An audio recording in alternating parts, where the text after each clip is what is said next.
Alright, so today we're going to talk about one of the people that have really given me a lot of gems in terms of that new generation of rap. We're going to talk about Yo Gotti, or as he sometimes refers to himself as Executive Gotti. Now, Yo Gotti is an interesting person because since I first heard his music in 2013, whenever I've watched his interviews, he already came off across as he was successful and he had that boss mentality already.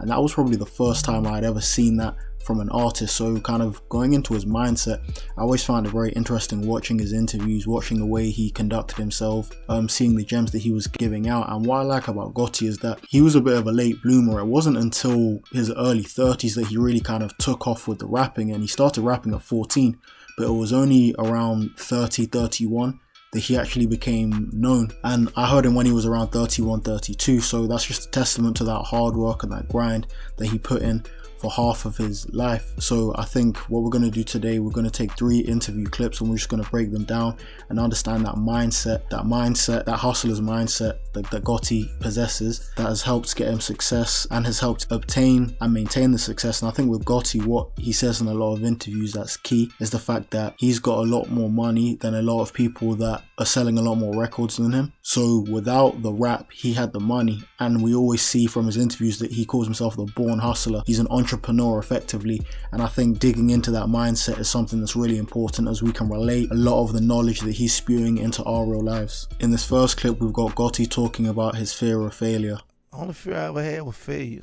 You know what I'm saying? So, and I think that's why I'm a workaholic. You know what I mean? Like I never stop working because, I understand like if it's a domino effect. Yeah. If I'm not successful, it's a lot of people that's affected by it. So you're feeding a lot of people. Yeah. So failure, which I don't think I ever allow to happen. Yeah. But that's the thing that like the self motivation that keep me driving, and keep me going. Waking up every that morning. Little piece of fear of not winning. Yeah. It would make me ensure that I gotta win. Yeah. That's right. Well, I really like this point because in a lot of my other videos, I talk a lot about positivity and using positivity to kind of help you work harder.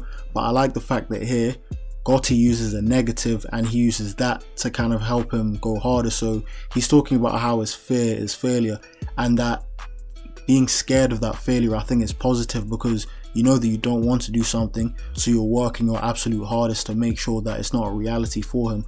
I think with Gotti, in his life, if we look at his career, there are a lot of times where people around him were going to jail or they were dying. So in terms of failure, if he was to fail at this music thing, he could be going back to what he was doing before in the streets, and then if that happened, that would eventually lead him to go to jail. So I think him using that fear of failure as the motivation was it put a big battery in his back, and as well as that, he's got a lot of people in jail and a lot of people on his team that are kind of dependent on him. So I think them being dependent on him also would have pushed him to ensure that he's fully successful in what he's doing now. So that helped him get the success, and then also having that mindset helped him keep the success, because there are times where he put out records and they didn't automatically hit. Like he said, he put out a record with a young thug called Rihanna, and then it didn't do too well, so the label weren't trying to put his album out. So having those small setbacks and those small bits of failure kind of made him go back to the drawing board. And then when he put that song Rihanna out that didn't do well, put out a mixtape. On that mixtape was Down in the DM, and that became his biggest hit at that time.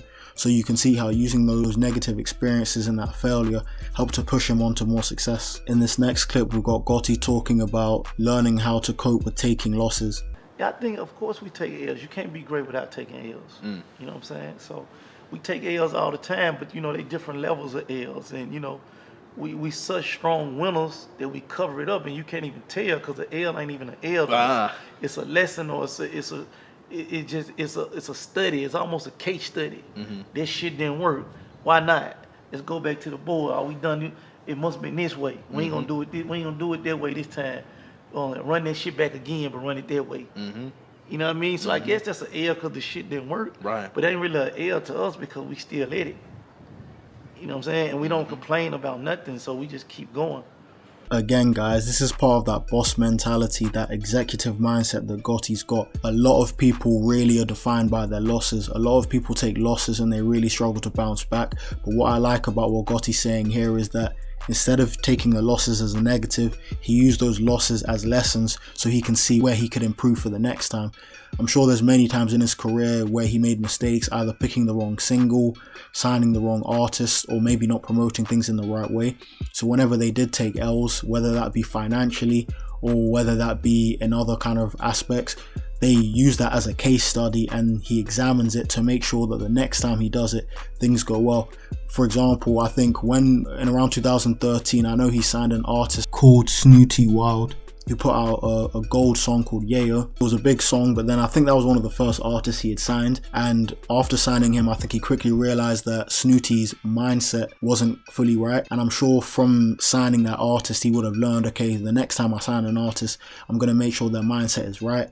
Next artist he signed was Black Youngster, and Black Youngster still, from 2015 to now, he's still, even though his music might not be the biggest, he's still fully relevant and he's still got that right mindset. And then after that was Moneybagg Yo, and he's literally at the top of the game at the moment. So we can see evidence of Gotti using those errors that he made previously and rectifying those. I think another thing that I like that Gotti acknowledges is the fact that when you make big wins, it kind of covers up for all of those small losses. So there's things to him that it is an L, but it won't appear as an L because some of those big wins that he's had. So for example, if he was to sign 2 big artists, like how he's got Moneybagg and how he's got 42 Dog right now, if he signs those 2, he can sign another 5 artists, and even if they flop, the fact that he signed those big 2, it covers over all of the other ones. So he's basically just saying as long as you get a couple big successes, those failures don't matter. And I think that's really important for people to learn, so they understand that if you fail at something once, it doesn't mean that you're going to fail forever.